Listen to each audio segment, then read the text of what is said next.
screen.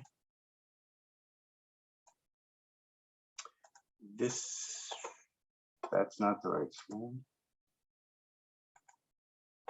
Okay, are you seeing the right screen or not the wrong screen? We're seeing, there we go. That's it. Perfect. Okay, so boom. I think it's worth starting off by remembering where we were a year ago, what the world looked like when President Biden took office. We're living in really fast-moving times, and the starting point blurs really quickly. We have to remember that the lead up to Biden's taking office, it was a really close election in the Electoral College. Just 44,000 votes across 3 states made the difference. Trump's refusing to concede and his regular attacks on the legitimacy of the election defined the transition period. And frankly, we're only now realizing the extent to which Trump and his friends and people were trying to actually undermine our elections and our democracy, as Senator Bennett brought up. But then the January 6th insurrection took place, an unprecedented attack on the democracy. And all of these things just speak to the divisions that Biden faced both in Congress, as well in Washington, as well as across the country on day one. The pandemic and the economy, it's easy to forget just what COVID felt like prior to vaccines. In January 2021, COVID was still spreading without any control. Less than 1% of Americans were fully vaccinated. And the Trump administration left office without a plan to vaccinate the country. The economy was bouncing back, but unemployment was still at 6.5%, and the confidence in the economy was low and people were nervous and scared. In this context, to take on all of these challenges, Biden and the Democrats had and have the narrowest of margins, just a 10-seat advantage in the House and a tie in the Senate. The country's similarly divided, and Trump, though silenced by social media, was continuing to shake the cage and sow seeds of distrust and conspiracy that continue to hobble our democracy and what goes on in the country. So in that context I just described, Biden and the Democrats came together. They did the hard work to pass legislation that's making a difference that really matters for Americans. Senator Bennett touched on all of these and more in his comments, but the list covers a lot of ground. Unfortunately, and that's some of the questions that came up point this out, Americans have not internalized this story. We have not told the story about how the stimulus has helped regular people. People take the vaccine rollout for granted as something predestined that would work well. The implications of the infrastructure plan for communities across the country can't be overstated. Biden's first year was an impressive first year for any president if judged straight. The problem is the continued challenges, the problems continue to pile up, and we have more of them going on. Now, the reality is also that there were missteps and tough challenges in Biden's first year in office. Inflation has not been as fleeting as economists predicted. Responding to a pandemic in real time, frankly, is hard, whether it's figuring out how to respond to Delta last summer, to rolling out the boosters in the fall, to adjusting to Omicron in December and January. And all of this at the same time, you have Fox News, you have Republicans all promoting anti-vax sentiment among their followers and just for short-term political gain and TV market share. Add to this the withdrawal from Afghanistan that did not go smoothly, and frankly, Democratic infighting around Build Back Better and the filibuster that's blocked important legislation, including voting rights, and it's created an impression of dysfunction that we have to figure out a way to bat back.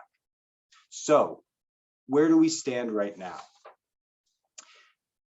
Turning to the polls, which is what I do.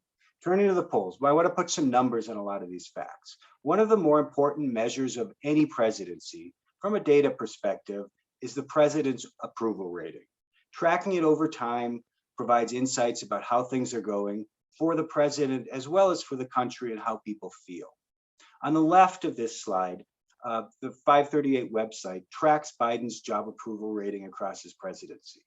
Biden started with an approval in the mid-50s and stayed around there until the midsummer. His approval rating, when you look at it, really started to slip with the onset of the Delta variant. And then it fell again as the US pulled out of Afghanistan, and there was a lot of negative coverage there. His approval has stayed in the low to mid 40s through the fall and winter as Omicron took off, jobs reports stumbled, and the inflation really kicked in. So on the right, in the February CBS News poll, Biden's net approval rating is a -12 overall. And when I say that, that's his approval rating of 44% in that poll, minus the 56% disapproval rating. Interestingly, and not good news, on the economy, the net approval rating is -18, and on inflation, it's -32. These numbers, for me, provide insight into the way people are viewing the president, what is important to them, and what worries them right now.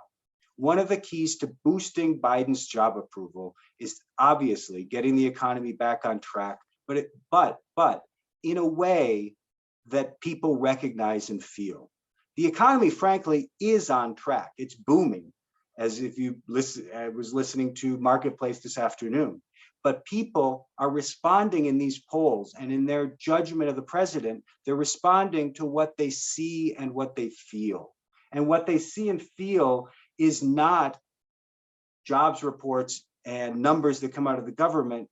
They see and feel inflation.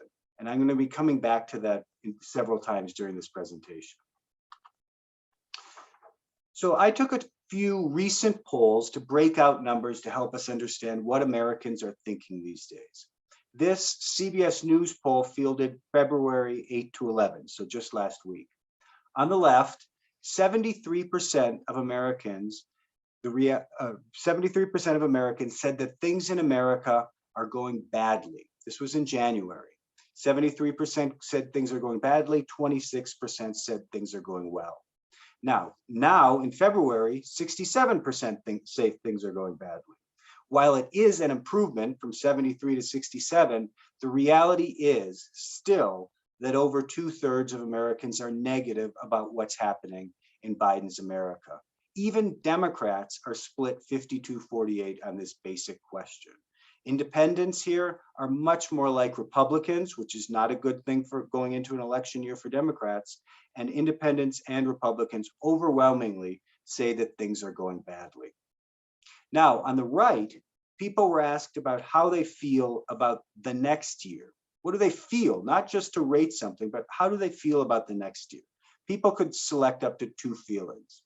46% said they feel hopeful, but 46% also said they feel scared, followed by 30% who are angry, and not surprisingly, only 9% who are excited about the next year.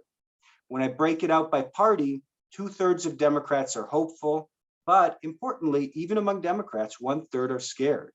Republicans are clearly, and not surprisingly, scared and angry, while independents have, frankly, mixed feelings spread across hopeful, scared, and angry. These numbers capture an electorate, a country that's frankly on the edge and worried still.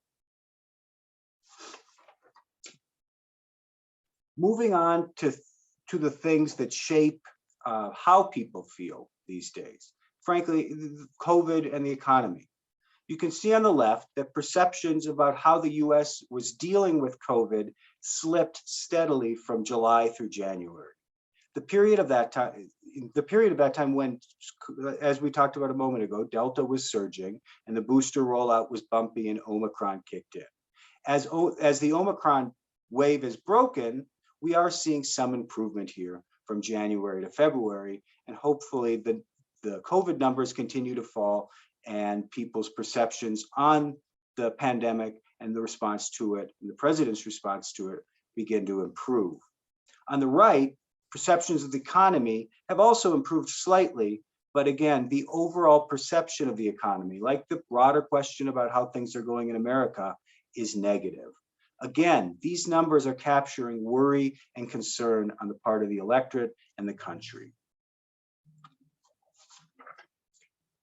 So what are people saying when they think about the economy? I want to break down how they think about the economy here. So it's clear that inflation is front and center overall and among Democrats, independents, and Republicans. The first two rows here are explicitly about inflation, the price of food and services, and gas prices. The second tier economic indicators for people in the pandemic are macroeconomic statistics like job reports and unemployment rates, as well as a vague impact of the pandemic. Democrats' ability to win back support from independents and even soft Democrats is tied up in inflation and getting it under control, so that people feel like it's getting back to normal in America. And remember, that was what President Biden was frankly elected to do, was get things back to normal and stable. So here, I'm looking at an interesting question from a recent Fox News poll about issues and parties from mid-January. And just so everybody's comfortable with this poll, this slide, the Fox News poll is actually a high quality survey. It's not part of the Fox News misinformation machine. It's actually real data and numbers.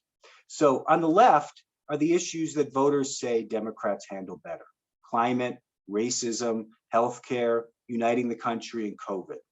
On the right are the Republican issues: national security, border security, crime, the economy, and immigration.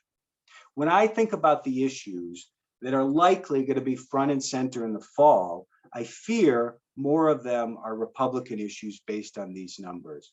These are issues that Republicans are particularly good at manipulating: crime, the border, immigration. And they're the issues that matter to people, like the economy, which we know is being driven largely by inflation. Looking at the Democratic issues through this lens, winning on COVID is frankly about getting back to normal. It's about normalcy.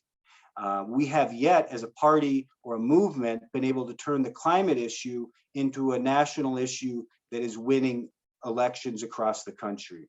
Though I'm not saying it's impossible to do so, but it's been a challenge up to this point. Healthcare is a very important issue for people, and our advantage here can be key in winning in November, as it was key in winning in 2018 and 2020.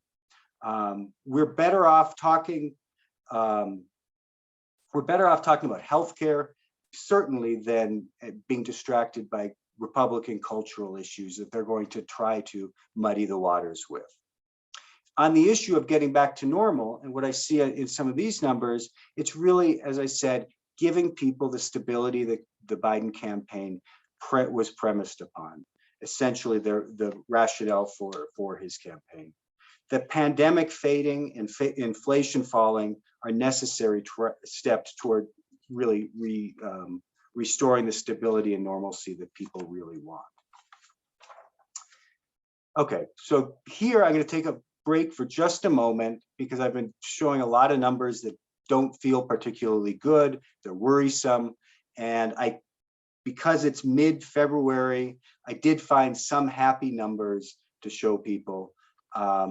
So just as a reminder, this slide tells us that there are still good things in the world, such as the fact that 86% of Americans think that true love actually exists, and they think that true love expands as we get older. So that's our moment of feeling good about everything, as then we jump back into the real numbers, because I wasn't here to distract everybody with Valentine's Day wishes or feel good numbers. So I'm going to go back to politics now.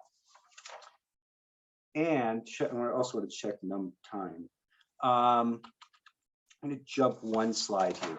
So one of the good things that came out of 2021 that we weren't necessarily expecting as a party was redistricting. It actually turned out okay. When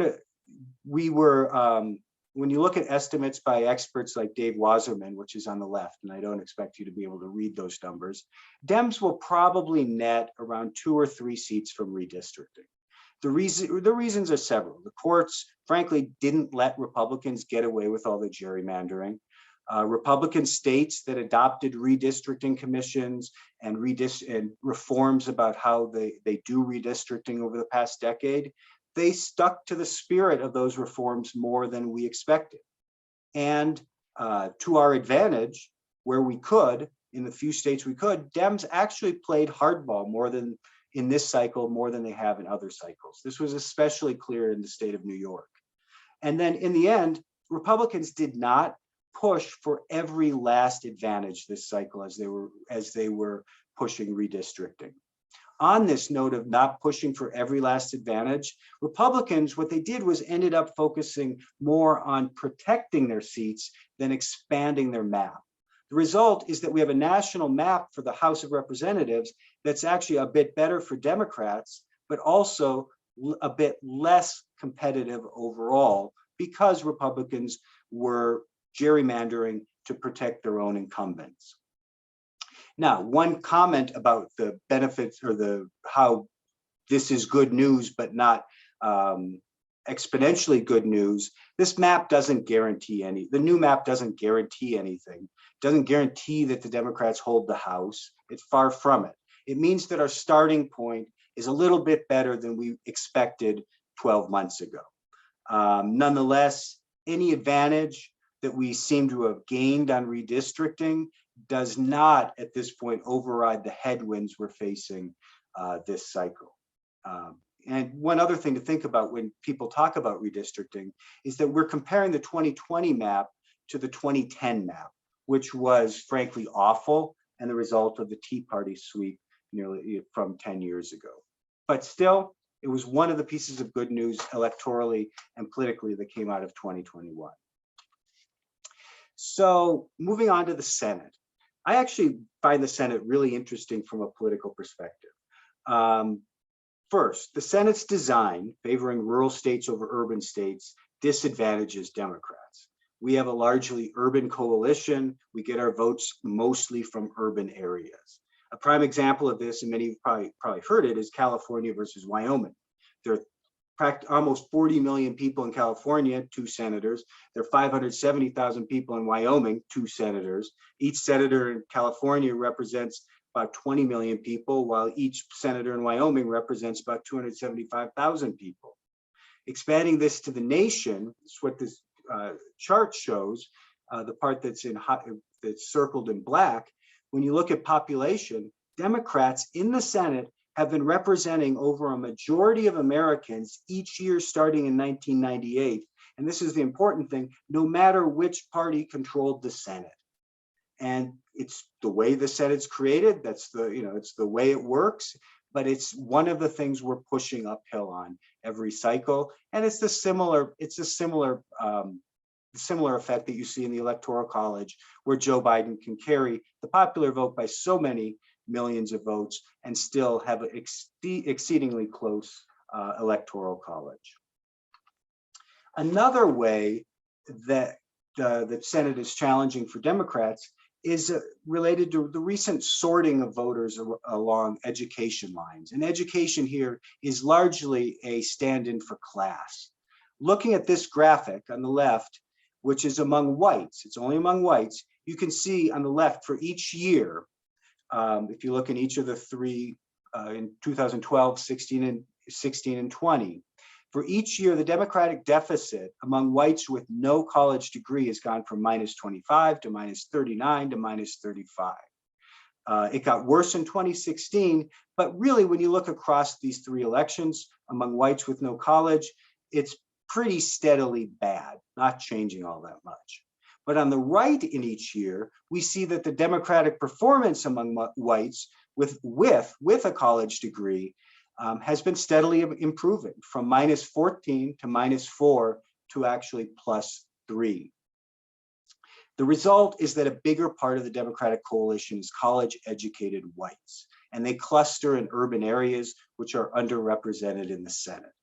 Trump, frankly, has cemented this dynamic where whites without a college degree, who are more heavily rural, vote overwhelmingly Republican, but he's also pushed the college-educated whites more and more into the Democratic column in urban areas. Finally, also in the Senate, Another change that complicates Democrats' ability here is the decline in ticket splitting, meaning people who vote for one party for president and a different party for Senate. It could be governor or Senate too, for that matter. We measure ticket splitting by looking at the correlation between a state's vote for president and Senate. Lower correlation means that people are splitting the vote. For example, in North Dakota, Heidi Heitkamp won as a Democrat in 2012 when Obama lost the state decisively. People were splitting their votes. They were voting for Democrat for Senate. They're voting for Republican for president. A higher correlation on this front means people are voting by party, not by individual. If you vote for Democrat for president, you'll do the same for Senate. Same thing for Republicans. Democrats historically, or at least recently, have built Senate majorities based on winning Senate races in states like North Dakota. But now this is exceedingly rare. And putting numbers on the trend, vote correlation in 2008 was 71%, whereas it's 96% in 2020. There's very little space with this, with so little ticket splitting. There's very little space for candidates to separate themselves from the national party and compete in their state as an individual rather than a representative of the party. Finally, just summing it up, in the Senate, the Senate's designed in a way that benefits Republicans. Education polarization is adding to that effect. Ticket splitting is making it harder for Democrats to win with candidates in red states, especially red rural states. When we look at the 22 map for Senate on the right, the majority is clearly going to be won across Nevada, Arizona, Georgia, and Pennsylvania. I'd actually throw Wisconsin and North Carolina in there as well. It's going to depend a lot on the candidates that the Republicans put up in these states, and it's going to depend on how Biden holds up and whether we can turn the corner on some of the issues I talked about earlier, and we can see as a result his approval rating goes up, which can help carry some Democrats in these tough states, in these tough elections. So let me check my time. So we have about 5 more minutes, Phyllis, or how much? We have 12 minutes total, Mike. Okay, I'm gonna speed ahead then, so that we leave some time for questions. First off, on this slide, I think it's worth thinking about trying to predict things. Low probability events we have to plan for them.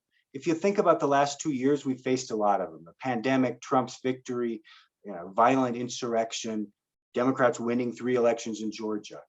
Trying to predict the context even 9 months from now, I think is risky. I think there is, something could happen that upsets the apple cart that we are not thinking about right now, or certainly can't count on completely, whether it's war, whether it's someone's health, whether it's domestic violence, or some other unknown.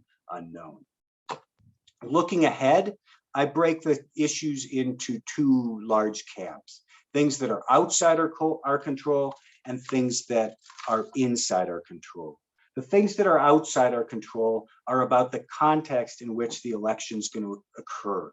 The COVID rates, the rate of inflation, economy. As Senator Bennett brought up, how does the Supreme Court deal with Roe v. Wade? And then regarding Trump, what does he do to the Republican brand and the Republican candidates? On our side, it's about getting the message right. It's about getting along as a party, and it's about doing something as a majority in Congress, whether it's figuring out a path forward on Build Back Better or other legislation, and it's about getting out the vote. A lot of people voted for Biden 2 years ago, or 18 months ago, and we have to make sure they also turn out in 2022. Finally, strategies and approaches for Democrats. I think discipline is going to be key to Democrats' success in 2022.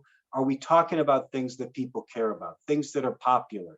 Are we talking about making the economy and healthcare work for regular people, talking about what we've done on these fronts? Are we keeping people safe?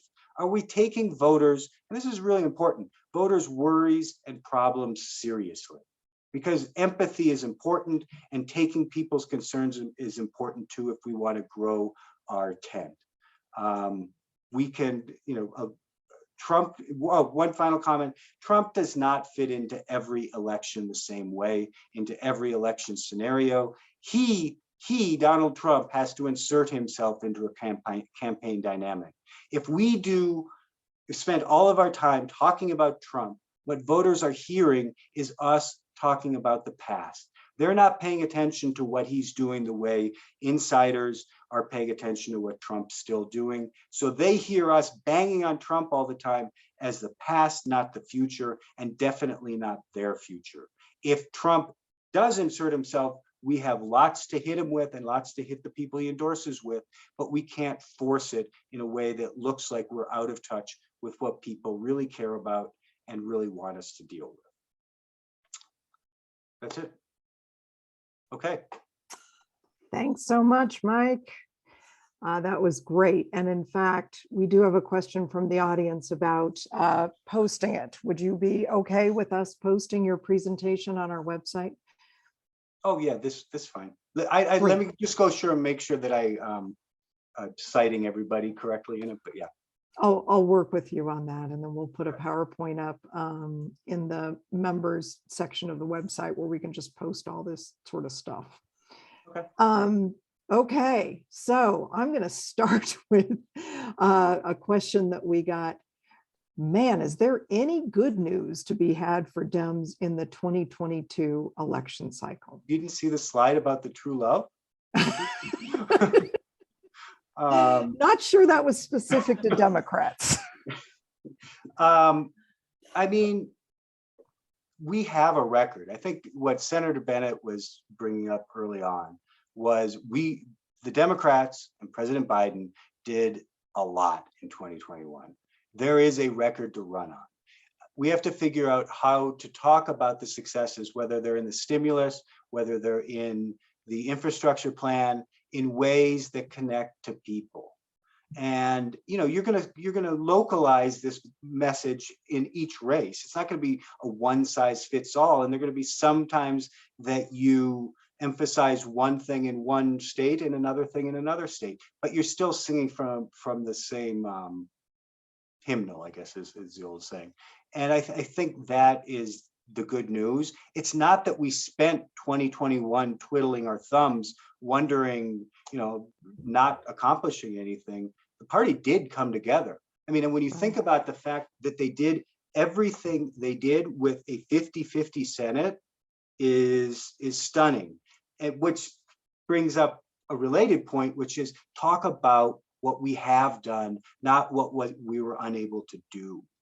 So there's we can't go back and relitigate Build Back Better. We can't go back and get Manchin and Sinema to change their mind, but we can go back and talk about what we've done and how it's helped real people in their lives every day. Okay. Here's a question. Do you think the feeling of getting back to normal for Dems and independents will improve once we begin to see the indictments for January 6th and the crime-riddled Trump administration? Is that going to help or hurt us? I think that falls in one of those categories of a little bit of an unknown unknown. I mean, the Democrat in me is like, yeah, right. It's gonna help me feel go a get lot them, better. man. I'm gonna feel a lot better. Yeah. But you can see. I think that's one of the things that's hard to predict. I mean, when I talk about normalcy, I'm really talking about not having to deal with COVID and inflation and more. I'm not using the word exactly right, but a little bit of pocketbook normalcy, everyday normalcy, having to take people everything the January 6th Commission is doing is not normal, because an insurrection on the Capitol is not normal. So we have to deal with it. We have to hold people accountable for it. But whether it is what brings us back to normal, I think is we're gonna have to wait and see. Questionable. Yeah. Somebody mentioned that when you were talking about the poll about people being hopeful or scared or excited, someone made the comment, Lisa said, but what we're scared of is Republicans. Yeah. So, and I had kind of the same reaction. You know, if I was asked that, what I'm scared of is the fact that we have these very narrow margins and high inflation and COVID variants and all of that. So can you speak to that a little bit? That, you know, what I think a lot of, at least for those of us that are sort of diehard Democrats, what we're scared of is transferring power to this party that we view as sort of not entirely sane. I would say that I'm afraid and worried too. You know, it's an interesting question, and it comes at the question of how to understand how people are feeling a little bit differently. And you know, from a polling perspective, we try to mix things up in that way to put a little more meat on the bones on some of these numbers. But you're absolutely right. I mean, there's a logic for why Democrats are scared or worried or frankly angry. I mean, you brought up the January 6th commission a moment ago. I mean, that's a reason for me to be angry and worried and possibly a little bit hopeful. But it's, yeah, we're at a moment in time which makes it so hard to figure out how to thread the messaging needle, where there's a reason for everybody across the spectrum to feel each of these emotions, actually. And it's why we spend a lot of time, you know, in the circles that I work in, trying to really understand how to talk to people so that we can communicate some empathy, some action, a call to action in the right way, and get people out to vote in November. Yeah, for sure. Well, on that note, let's hope for inflation to go down and no more variants. Thank you so much, Mike. And Thank you. now's the time when we're going to break out into chat rooms. Hopefully, for those of you that need to drop off, we hope to see you at our next program in March. Mike is willing to stay on and join us in the chat room. So some lucky chat room out there is going to have Mike there to talk to one-on-one. So Phyllis, did you want to add anything before we break out? I wanted to thank Mike very much. As always, it was very informative in the context of 2022, worrisome, but it's better to have the information and to know what you're facing. So thank you so much. Thank you. All right, here we go.